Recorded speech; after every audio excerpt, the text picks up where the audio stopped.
أعوذ بالله من الشيطان الرجيم.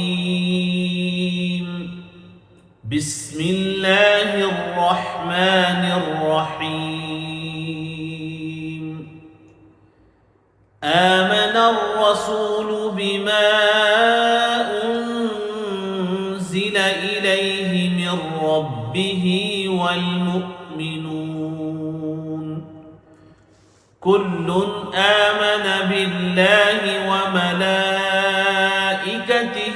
وكتبه ورسله لا نفرق بين أحد من رسله وقالوا سمعنا وأطعنا غفرانك ربنا وإليك المصير.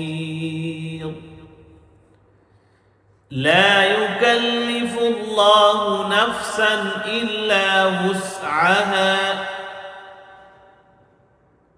لها ما كسبت وعليها ما اكتسبت ربنا لا تؤاخذنا إن نسينا أو أخطأنا ربنا ولا تحمل علينا إصرا كما حملته على الذين من قبلنا ربنا ولا تحملنا ما لا طاقة لنا به واعف عنا واغفر لنا وارحمنا أنت مولانا فانصرنا على القوم الكافرين.